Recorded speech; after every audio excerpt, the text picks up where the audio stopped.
तो असदुद्दीन ओवैसी भड़के हुए हैं, उनकी तरफ से बड़ा बयान दिया गया और इस पर अब बीजेपी की तरफ से पलटवार किया गया है। बीजेपी नेता आशीष अग्रवाल ने क्या कुछ कहा है ओवैसी को लेकर, जिस तरीके से उन्होंने बयान दिया, सुनवाते हैं।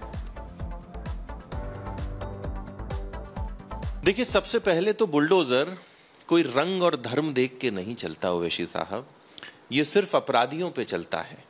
और मध्य प्रदेश में कानून का राज है, जो कानून तोड़ेगा, जो पत्थर फेंकेगा, उसे सलाखों के भीतर भी पहुंचाया जाएगा और उसके हौसले ध्वस्त करने के लिए उसके अवैध निर्माण को ढाया भी जाएगा। आपकी कौन सी बाध्यता है कि आप अपराधियों के अवैध निर्माण को क्लीन चिट देना चाहते हैं, उनको संरक्षण देकर अपनी काली राजनीति को मध्य प्रदेश में चमकाना चाहते हैं?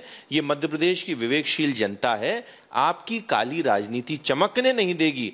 और जहां तक कालिख पुतने की है, मध्य प्रदेश की जनता ने सदैव तुष्टीकरण करने वालों पर, समाज को तोड़ने वालों पर कालिख पोती है। और मुझे लगता है कि अगर आप आएंगे तो उसके लिए मध्य प्रदेश की जनता भी तैयार होगी कालिख पोतने के लिए। कि जब भी इस देश में पत्थरबाजी होती है तो उनके पैरोकार के रूप में जो प्रमुख इकोसिस्टम निकल कर आता है, उसका महत्वपूर्ण हिस्सा है ओवैसी। पर ओवैसी ने मध्य प्रदेश की विधानसभा चुनाव में कहीं कहीं पर अपना भाग्य आजमाया था और मध्य प्रदेश की जनता ने कैसे उनको बैरंग लौटाया था, ये भी हम सब ने देखा है। तो सिर्फ शेख चिल्ली के हसीन सपने देखने से काम नहीं चलता। ये मध्य प्रदेश है साहब, यहाँ पे सिर्फ कानून का राज चलता है। कालिक पोतने की बात वो कर रहे हैं कि चेहरों पे कालिक पोत दी जाएगी बीजेपी के लोगों पर अगर कांग्रेस सरकार आती है या दूसरी पार्टियों की सरकार आती है। देखिए, बयान उनका हल्कापन दिखाता है, उनकी बौखलाहट दिखाता है और लगता है उनके जो कार्यकर्ता जो अपराधी बनकर मध्य प्रदेश में पत्थरबाजी करना चाहते हैं, उन पर हुई कार्रवाई से वो आहत हैं।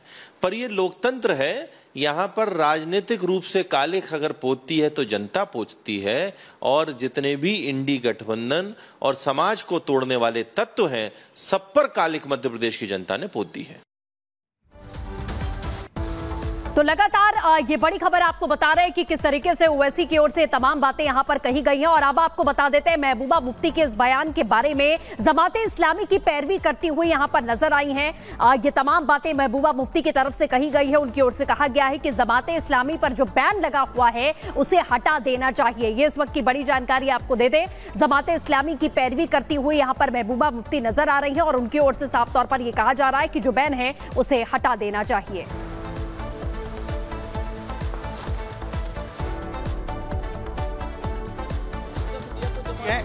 जिसमें सरकार को जमाते इस्लामी से बैन हटाना चाहिए, इसकी पैरवी वो करती हुई दिख रही हैं। तो ये बड़ी खबर आपको बताएं, जिसमें कह रही है महबूबा कि जमाते इस्लामी का जो बैन सरकार की तरफ से है उसे हटाया जाना चाहिए।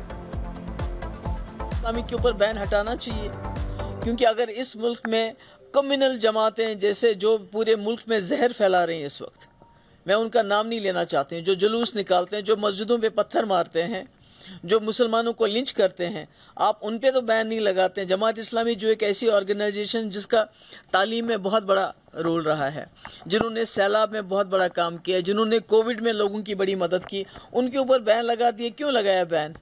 अगर आप चाहते हैं कि वो इलेक्शन में हिस्सा ले रहे हैं, बहुत अच्छी बात है, पर उस जमात के ऊपर से बैन हट जाना चाहिए। तो महबूबा जमाते इस्लामी की पैरवी करती हुई नजर आ रही है। तो वही बड़ी खबर आपको बताएं, उमर अब्दुल्ला की तरफ से कहा गया है कि अगर बैन नहीं हटता है जमाते इस्लामी की तरफ से तो निर्दलीय चुनाव यहां पर लड़ें।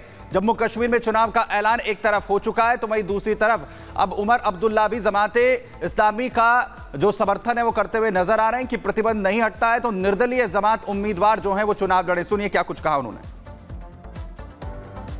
हर किसी को इलेक्शन लड़ने की खुली छूट है। जमाते इस्लामी जो ये कोशिश कर रही थी कि उनके ऊपर लगाई हुई बैन जो है वो उठे, और बैन उठने के बाद वो अपने नुमाइंदे इलेक्शन में उतारने की बात कर रहे थे। बदकिस्मती से इलेक्शन ब्यूगल बजने से पहले उनके ऊपर लगाई हुई बैन उठी नहीं। आज अखबारों के जरिए ये खबर आई है कि शायद वो अब इंडिपेंडेंट जो है कैंडिडेट्स उठाएंगे। बिस्मिल्लाह, हम तो चाहते थे कि वो अपने सिंबल पे कैंडिडेट उठाएं, अपने पार्टी जमाते इस्लामी के नाम पे कैंडिडेट उठाएं, लेकिन अगर वो मुमकिन नहीं हुआ तो चलिए आज वो आज़ाद उम्मीदवार ही सही आए, मैदान में अपना मंशूर लेके, अपने इरादे लेके, अपने वादे लेके, और फिर लोगों तक है वो किसको वोट देना पसंद करेंगे। तो भाई बीजेपी लगातार हमलावर है। आपको बता दें बीजेपी ने नेशनल कॉन्फ्रेंस, इसी के साथ कांग्रेस पार्टी और महबूबा मुफ्ती पर जमकर पलटवार किया है। क्या कुछ कहा है आपको सुनाते हैं।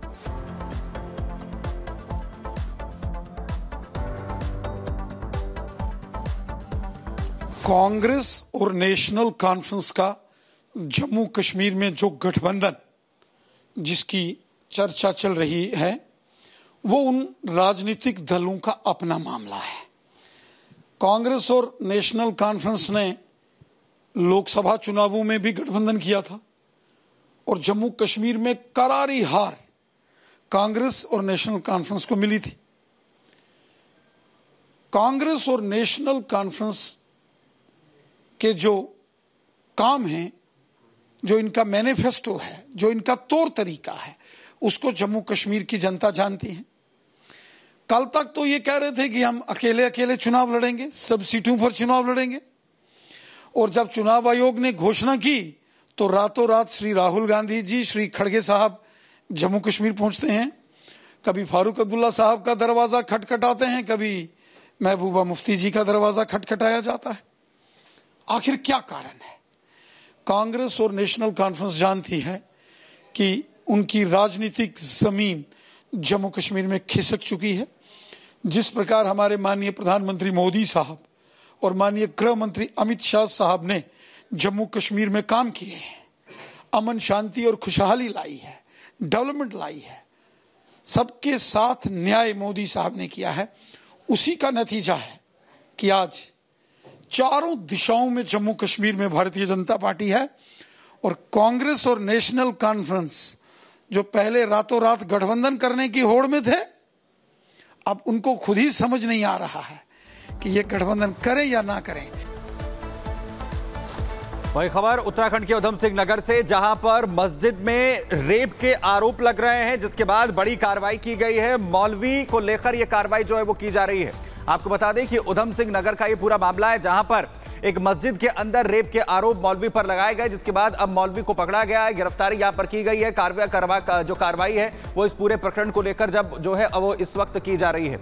उत्तराखंड का उधम सिंह नगर, जहां पर यह मस्जिद बताया जा रहा है, नाबालिग बताई जा रही है यहां पर जो पीड़ित है, जिसके साथ मस्जिद में रेप की इस घटना को अंजाम दिया गया, ये आरोप यहां पर लगाए गए।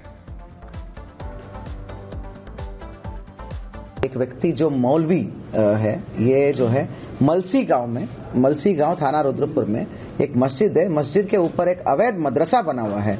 इस मदरसा में छोटी छोटी बच्चियां उर्दू सीखने जाते थे।